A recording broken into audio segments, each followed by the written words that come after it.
फैजल खान की गिरफ्तारी का दिन हो सकता है, क्योंकि सारे सबूत खान सर के खिलाफ है। सवाल है कि क्या कोर्ट में खान सर के पास फूट फूट कर रोने के अलावा कोई और चारा नहीं होगा। सवाल यह भी कि क्या रोशन आनंद की जीत होगी, क्योंकि अब जो पैंतरा खान सर के वकील चल रहे हैं वो फेल हो सकता है। नमस्कार, कैपिटल टीवी का खास शो विभाग सवाल देख रहे हैं आप। मैं हूं आपके साथ हर्ष भारद्वाज। 7 जुलाई यानी कल का दिन खान सर के लिए मुश्किलों भरा हो सकता है, जिसके बाद कई बड़े सवाल खड़े हो रहे हैं जिसे विभाग से पूछा जाना चाहिए। सवाल ये कि क्या कल खान सर को जेल होगी, खान सर के खिलाफ कौन कौन से सबूत, बॉडीगार्ड्स के हथियार वेरिफिकेशन में क्या हुए खुलासे, क्या बंद हो जाएगी खान सर की कोशिश, कोर्ट में अब नहीं चलेगा खान के वकील का दाम। पिछले दिनों फैजल खान और खान सर की एंटीसिपेटरी बेल मामले में ADJ 2 के यहां सुनवाई हुई थी।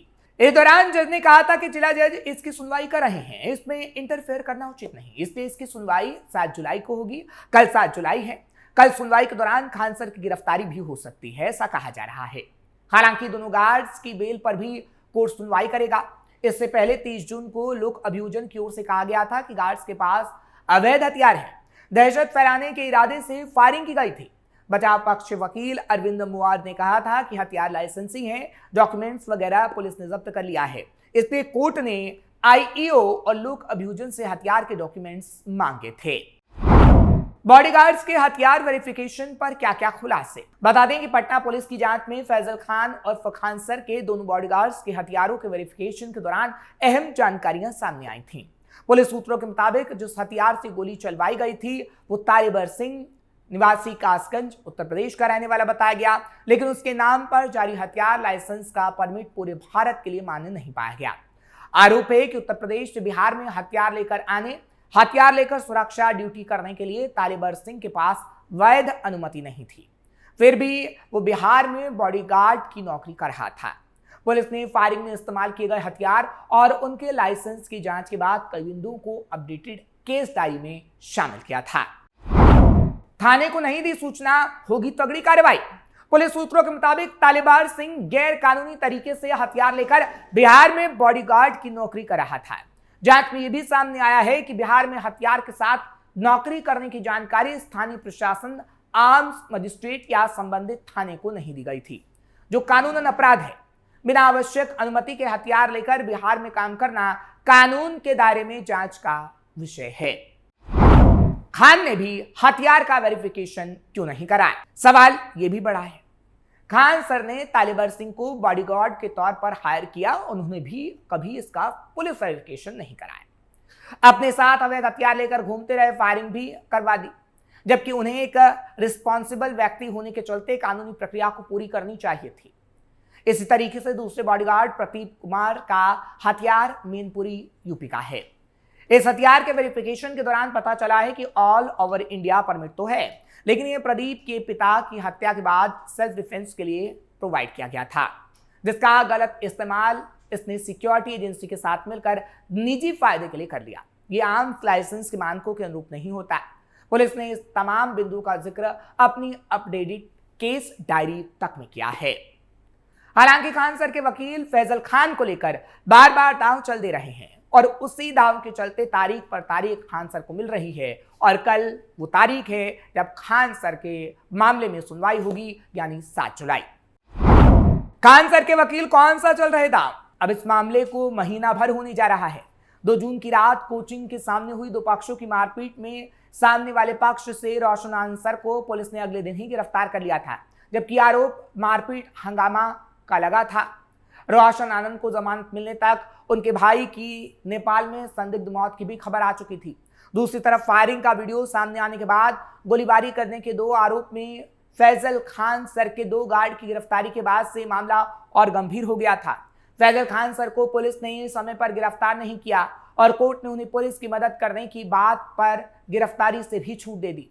इसी छूट की मियाद पर कोर्ट से तारीख पर तारीख मिलती रही। ऐसा लग रहा था कि 20 जून को ही सब कुछ तय हो जाएगा, लेकिन उसके बाद से लगातार तारीखें मिल रही हैं, क्योंकि फैजल खान सर के वकील ने पटना हाईकोर्ट में अलग तरह की अपील दायर कर रखी है।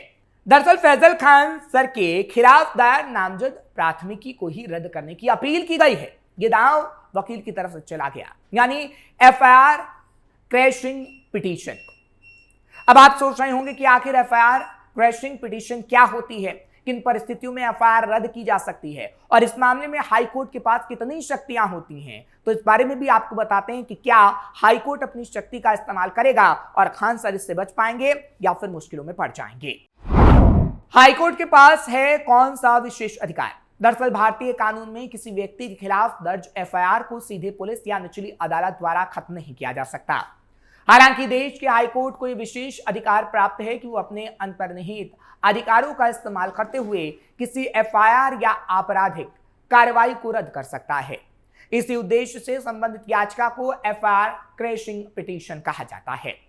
पटना हाईकोर्ट के अधिवक्ता पुतुल सिन्हा का कहना है कि हाईकोर्ट के पास केवल एफआईआर रद्द करने की ही शक्ति नहीं होती, बल्कि वो जांच पर अंतरिम रोक भी लगा सकता है या गिरफ्तारी से अस्थायी राहत भी दे सकता है।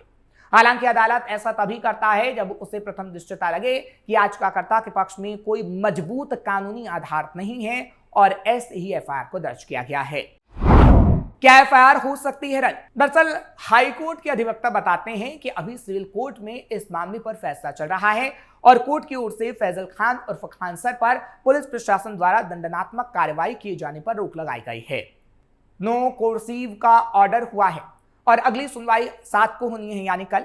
ऐसे में खान सर संविधान की धारा 226 का प्रयोग करते हुए सुनवाई से पहले हाईकोर्ट में एफआईआर रद्द कराने के लिए क्रैशिंग पिटीशन दायर कर सकते हैं, जिसकी बात खान सर के वकील कह रहे हैं। हालांकि पुलिस ने उन पर अनुसंधान के क्रम में मामला दर्ज किया है और धारा 109 यानी हत्या का प्रयास का मामला दर्ज किया। ये गंभीर धारा होती है और इस मामले में साक्षी को अदालत देखेगी। भारतीय नागरिक सुरक्षा संहिता यानी बीएनएसएस की धारा 528 के प्रावधानों के तहत हाईकोर्ट की जांच करता है कि दर्ज एफआईआर में प्रथम दृष्टया कोई अपराध बनता भी है या नहीं, और खान सर के मामले में भी यही जांच करेगा। अगर अदालत को लगता है कि शिकायत दुर्भावनापूर्ण है, तथ्यों से अपराध सिद्ध नहीं होता या कानूनी प्रक्रिया का दुरुपयोग किया जा रहा है, तो एफआईआर को रद्द कर देता है। लेकिन अगर लगता है कि कानूनी प्रक्रिया सही है तो एफआईआर को रद्द नहीं करता। हालांकि खान सर के मामले में ऐसी संभावना कम है कि खान सर की एफआईआर रद्द हो सकती है। हाईकोर्ट की हर पहलू पर क्यों बनी नजर? दरअसल हाईकोर्ट के वकील से जब बातचीत की गई तो बताते हैं कि केवल ये कहना पर्याप्त नहीं होगा कि आरोपी निर्दोष है। हाईकोर्ट इस बात पर भी विचार करता है कि एफआईआर में लगाए गए आरोपों को अगर पूरी तरह सच भी मान लिया जाए, तब भी क्या कोई संज्ञेय अपराध बनता है या फिर नहीं। अगर जवाब नहीं है तो एफआईआर रद्द की जा सकती है, नहीं तो एफआईआर बरकरार रहेगी। एफआईआर रद्द करने के लिए सबसे ज्यादा उदाहरण दिया जाने वाला फैसला स्टेट ऑफ हरियाणा बनाम भजनलाल 1992 का माना जाता है। इस ऐतिहासिक निर्णय में सुप्रीम कोर्ट ने उन परिस्थितियों का उल्लेख किया था जिसमें हाई कोर्ट एफआईआर को रद्द कर सकता है। इनमें आरोपों का पूरी तरह असंभव होना, कानून का दुरुपयोग, दुर्भावना से की गई शिकायत या किसी अपराध का प्रथम दृष्टया न बनना जैसी स्थितियां शामिल हैं। हालांकि जब वकील दांव चल रहे हैं और ये खबर सामने आ रही है कि हाई कोर्ट के अंदर एफआईआर का मामला गया और वहां से भी कोई बड़ा फैसला आ सकता है, उसके बीच रोशन आनंद ने भी कई सवाल खड़े कर दिए हैं और रोशन आनंद की तरफ से कहा गया है कि आगे आने वाले समय में ऐसा जरूर होगा जब खान सर को जेल होगी, क्योंकि खान सर पर हत्या के प्रयास का मामला दर्ज है और कानून सबके लिए बराबर होता है। दूसरी तरफ अगर रोशन आनंद की बात करें तो रोशन आनंद ने इस बात के अलावा एक और बात कही है और रोशन आनंद बार बार ये कह रहे हैं कि खान सर के खिलाफ मेरे पास पूरे सबूत हैं। हालांकि उन सबूतों को वो कोर्ट में देने की भी बात कर रहे हैं। 7 जुलाई की तारीख काफी अहम रहने वाली है। ये कहा जा रहा है कि खान सर के खिलाफ जितने भी सबूत हैं वो 7 तारीख को ही पेश किया जाएगा और उसके बाद खान सर की गिरफ्तारी हो सकती है, जिसके बाद खान सर के कोचिंग पर भी ताला लगाया जा सकता है, क्योंकि कई मामलों में खान सर फंसते हुए नजर आ रहे हैं। पहला बॉडीगार्ड का मामला, दूसरा रोशन आनंद के आरोपों का मामला और तीसरा कोचिंग सेंटर में जिस तरीके से कई नियमों का पालन नहीं किया गया, जैसे फायर सेफ्टी नियम का पालन, उस मामले में भी खान सर घिरते हुए नजर आ रहे हैं।